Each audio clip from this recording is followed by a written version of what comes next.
Welcome back, everyone. This is episode 35 of the CLG Faithful podcast. I'm your host, Artrin. Unfortunately, Nefarious cannot join us tonight as he had an extremely long bunch of work events happened after his work time. So he is super duper tired and we're going to give him the night off. This is episode 35. Wow, I can't believe we made it that far so far and still going strong. Of the CLG Faithful podcast. It is October 2nd, 2017, which is basically one day after last week.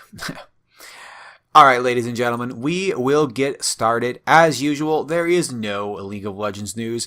However, a little bit of an update, I guess.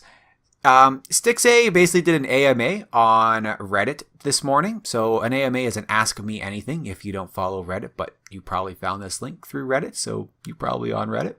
Anyways, the AMA was basically just allowed, anyone on Reddit platform to ask Stixay a question, and he chose the ones that he wanted to answer. So we'll put a link for that in the show notes in case you want to go check it out. It was pretty good. There's some really good information on there. And Stixay definitely wasn't holding back anything from what I could tell. I mean, there was a lot of questions that were asked that he didn't answer at the time last time I took a look at it. But at the same time, there are some pretty tough questions that he did answer.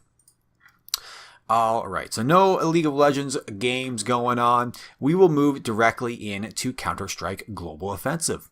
So the first update we'll do is for the CLG Academy. So the CLG Academy is welcoming 2 brand new members to the team, and that is Xotic and Infinite.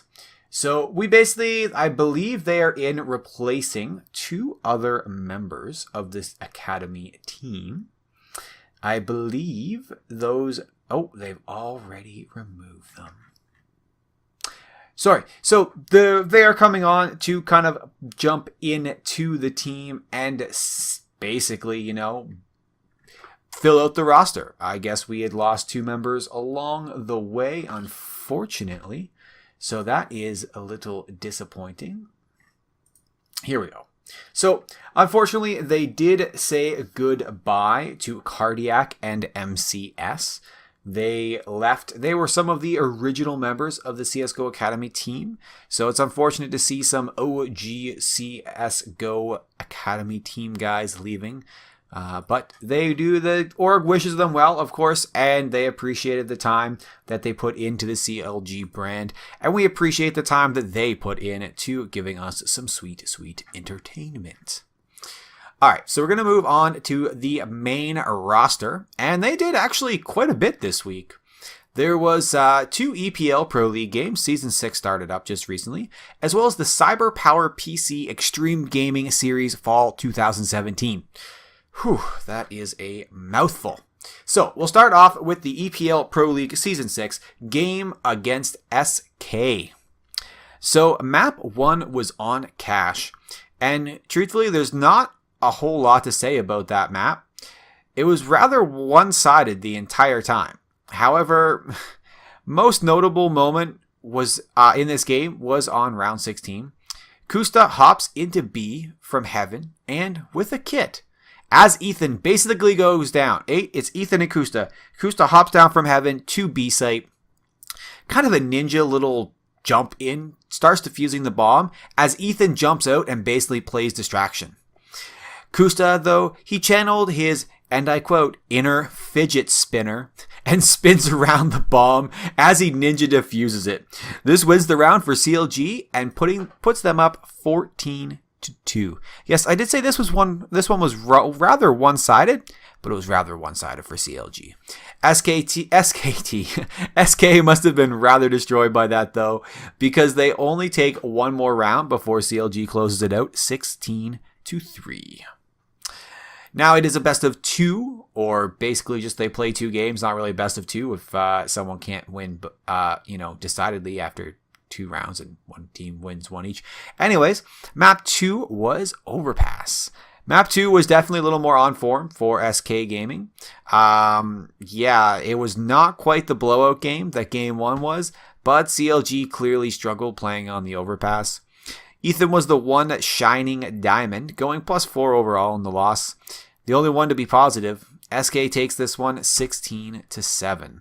Therefore, the series ends with a tie, 1-1. Their second matchup in the EPL Pro League Season 6 was against Immortals. Yes, that is definitely the team that FNS happened to have a bit of an encounter with at the last DreamHack. DreamHack Montreal. It was a little weird. However, Immortals basically imploded during that, just post DreamHack. So, their team was 3 kind of new people just kind of filling in spots. So you can't really expect a whole lot from them. But, they did show up and fight. So the first map was pretty close, with CLG taking the first 4 rounds, though. After a few back and forth, CLG eventually went on a rampage, and by half, it was 11-4. In the second half, though, CLG won the pistol round, but then lost 6 rounds in a row. Still up, though, 12-10. CLG came back and finished Immortals off on map 1, 16-10. Map 2 was Train, and yes, Train. How can you say no when CLG is playing on Train? Probably, in the current roster, one of their best maps. So, we had it good, right? And that is correct. Immortal did take the pistol round and subsequent round. However, CLG got a good turnaround and took the next 3 rounds in a row. After 2 eco rounds for Immortal, though, they got a really good 6th round, tying it up 3-3. CLG gave them no ground, though, and by half, it was 10-5. In the second half, CLG won the pistol round, which basically just snowballed them from there on. Immortals took round 19, but CLG had quite the bank by then and came back to end it 16-6. Therefore, CLG takes the series 2-0. All right. So, next up for them was the CyberPower PC Extreme Gaming Series Fall 2017. Oh, good lord. So, we'll talk about day 1 of that event. Day 1, they played against Complexity Gaming. They basically had to beat Complexity in a best of 3 in order to move on to day 2. Map 1 was Mirage. Boy, this was quite a nail biter, and not a good one. Both teams traded 3 rounds apiece, then 2 rounds. And then by round 11, CLG seemed to have had Complexity's number, taking the final 5 rounds of the half to make it 10-5. Complexity, though, then wins the pistol round and snowballs 3 more rounds before CLG can take their first round of the half. Complexity then took 3 more rounds before CLG defuses the bomb and takes the next 4 in a row. Complexity do make a last stand comeback, taking it to 15-14, but CLG does close it out in typical CLG fashion, winning it 16-14. Map 2 was Train.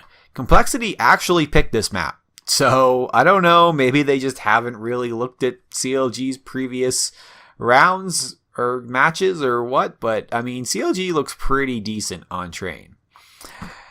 Definitely wasn't the right choice.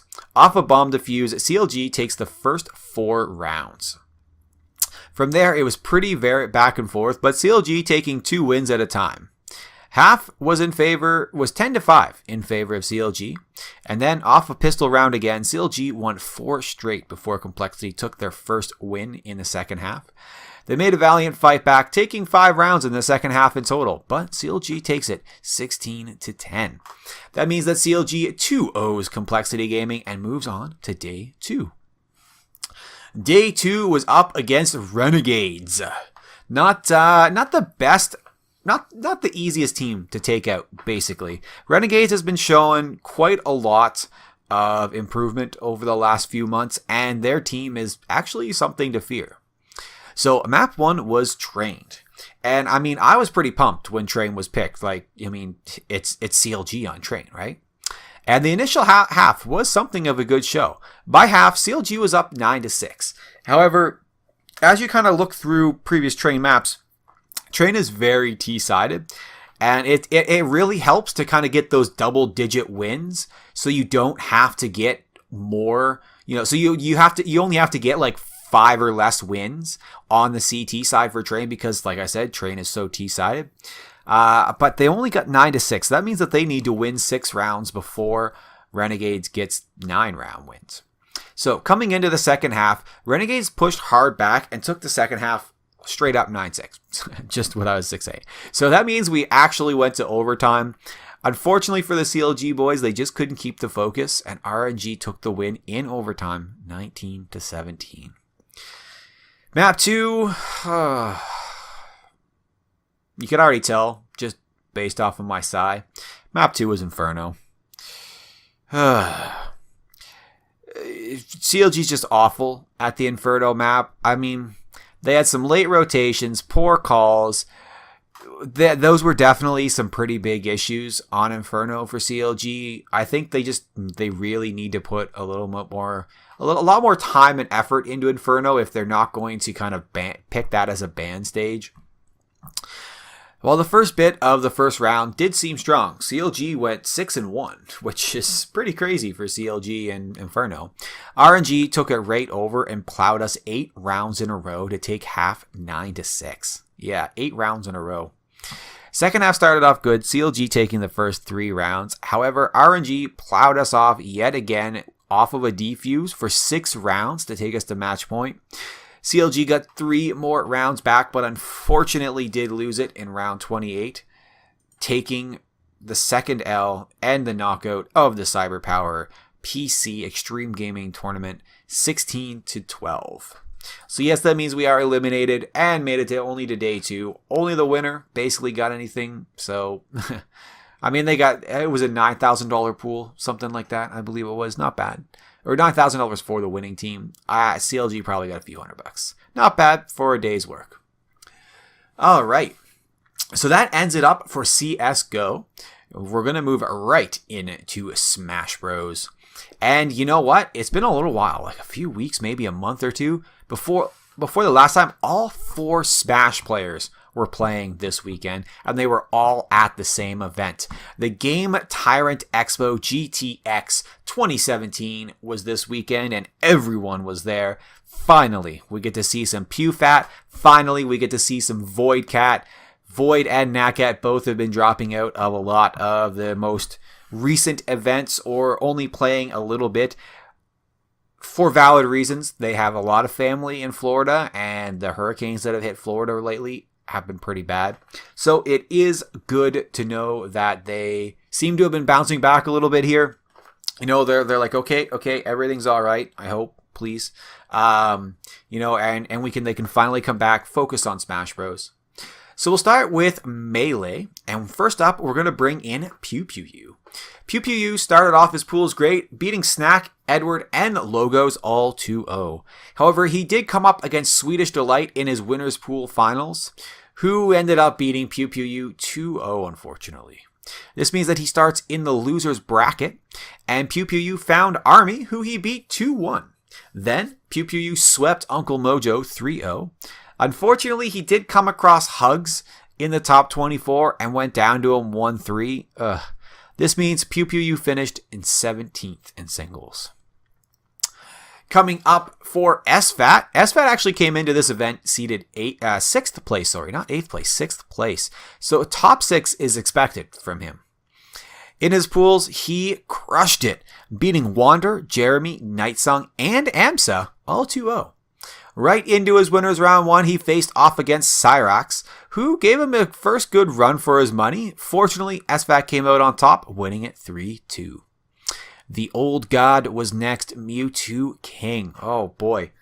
Oh man, this was a battle. Unfortunately for SFAT, Mewtwo King did prove a little too much on his Marth and beat him 3-2. This means SFAT is knocked into the loser's bracket, where he faced off against a tough rival in Westballs. Westballs did put up a good fight, but in the end, SFAT won it 3-1. Next on the chopping block was S2J, the Captain Falcon man. Now, let me tell you something about this match. This was an amazing matchup. However, the biggest highlight was round 4. Round 4, yeah. So SFAT was up 2-1. Was it? No. Sorry, I'm missing this right. It was round 4, and SFAT was it was 1-2. Sorry, my bad.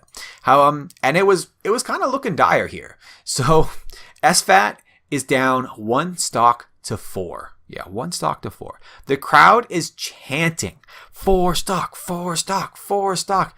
But the man, the legend, the god, SFAT said no and proceeded to reverse sweep the stocks and took it.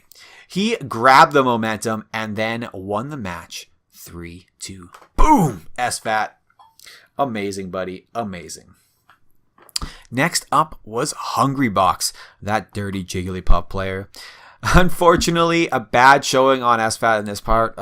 Sorry, bud. He did drop it 0-3. Pretty poor performance for SFAT against Hungrybox, especially as of late. He's been playing pretty good against Hungrybox. So it was kind of sad to see him go down in here. But that does mean that SFAT finished in 4th place. So he finished above where he was seated in. Great showing by SFAT. Amazing job, bud. 4th place is nothing to scoff at. All right. From there, we are going to move into the Pew Fat Melee Doubles. So first up was... I guess they got a couple of really easy wins there because the people just didn't show up for their first 2 matches. So the first actual fight they needed to do was against Mega Christmas and Army, who they beat 2-0. That finishes off their pools, so they go right into the winners quarterfinals, top 12. SFAT Pew Pew U face off against the Moon and Lucky, who they beat 2-1. Next, for that was Plup and Mewtwo King. Now, this all happened earlier in the day compared to when SFAT played Mewtwo King. So he got some initial revenge on Mewtwo King, beating him and sending him to losers bracket, I guess, a little bit. Plup Mewtwo King, who Pew Fat basically swept 3-0. Next round was Armada and Android. Now, you're going to hear a lot about this here in a second. Armada and Android, well, they couldn't do much, and SFAT beat them 3-1. Armada and Android, therefore, were sent into the losers finals to see who would come back up, because guess what? SFAT Pew Pew U just got into the grand finals. And guess who came back? Armada and Android. Of course, the dastardly Swedish duo would not give up easily. And in the grand finals, well, Armada Android actually beat the boys 3-1. So because Armada and Android are coming up from the losers bracket, they have to beat SFAT or Pew Fat twice. So round 2 fight, unfortunately, ends up being the exact same scoreline, 3-1 for Armada and Android. That means that Pew Fat finishes in 2nd place. So SFAT gets a 4th place finish. Pew Pew U gets a 17th place finish. However, in doubles, they get 2nd place. Pretty damn good showing, if you do ask me. Good job, boys. Good job. All right. So from there, we are going to move on to the Wii U singles. So first off, we'll start with Nakat. So Nakat, finally, we get to see the boy play. Great to see this guy playing again. And in pools, Nakat faces off against Fail, who he beats 2-0. Second round, he faces off against a guy named 599, who he beat 2-0. And in his pools semifinals, he faced off against DSS, who again, he beat 2-0. His first big opponent in the pools was Larry Lur, of all people. And Nakat beats him 2-1, which is kind of nice to see because Nakat hasn't exactly been in the competitive scene in the last almost month and a half now due to a lot of personal problems and stuff he's had coming up. So it's good to see Nakat going into the winners bracket where he faced off against Elegant. Unfortunately, Elegant just proved too much for Nakat and ends up sweeping Nakat 3-0. So that moves Nakat into the losers bracket where he faces off against JK and get a bit of a return on the exact same thing. And JK ends up sweeping Nakat 3-0 as well. This means that Nakat does finish in 17th place. Not a bad showing for his first kind of return to the scene in a month and a bit. So we'll look forward to NatCat playing some more, get a little bit more kind of practice in, a little bit more land in there, and I think we'll see him kicking some butt soon. All right, now we'll move on to Void. And, well, Void swept the crap out of his pools. He went... Ow. Sorry, my cat just bit me. He basically got his first 3 wins by default. I guess no one stage didn't show. Into his pool's winner final, he came up against Mars. Now, Mars gave him a real tough time and ended up taking Void out 2-1. So that means that Void starts off his bracket stage in loser's side. In his first matchup on the losers round 1, he faced off against Valor, who he beat 3-1. Next was Tyrant, who he again beat 3-1. And then into losers round 3, Void faced off against Raito, who unfortunately beat Void 3-1. So kind of a reverse there. That means that Void as well as NatCat both finished 17th place in the Wii U singles. Not a bad showing by both nonetheless. Would have been nice to see both of them, do a little bit better there. But hey, 17th place is not awful, guys. Not awful. All right. We'll move on to the Wii U doubles, where we had Voidcat playing. Yes, we finally get to see some Voidcat. It's been so long, boys, so long. Don't make us wait this long next time, all right? Don't make us wait this long next time. All right, into the pools round 2 for them, because they got a bye off of first round. They beat Bryce and Fail 2-0. Next up was Shade, Fizzle, and Nymph, who they also beat 2-0. Into their semifinals, they came up against Diablo and Best Ness. Great name. You can guess what Ness was playing. Best Ness was playing. Ness. Who did end up beating Voidcat 2-0. That means into the pool's losers quarterfinals, Voidcat faced up against Z plus Dragonite. So, the Z-powered moves. I think that was what was from Pokemon Sun and Moon. Yeah, Z-power. Z-power Dragonite. Buh. Anyways, they beat them 2-0. Into the losers round 1 for Voidcat, they came up against Elegant and Zenyu, who they beat 2-0 as well. Next round, for round 2 of the losers, was Voidcat playing Captain Zack and Mistake, who they again beat 2-1. It's good to see them knocking out Captain Zack and Elegant. Losers round 3, top 8. Voidcat faced off against the guys who gave them their first Ellen pools, their only Ellen pools, Diablo and Best Ness. After a pretty tough matchup, and it was a good watch, highly recommend it. Diablo and Best Ness did end up beating Voidcat 3-2, meaning that Voidcat finishes 7th place in the Wii U doubles. Overall, not a bad showing at all by the CLG boys in Smash. Pretty decent. I mean, it's a big event. Lots of big names were there, especially Pewfat, in the Melee doubles. Good to see you guys finish in 2nd place, always up there in the top 2. It's great to see you guys playing. All right, ladies and gentlemen, that is everything for this week, CLG.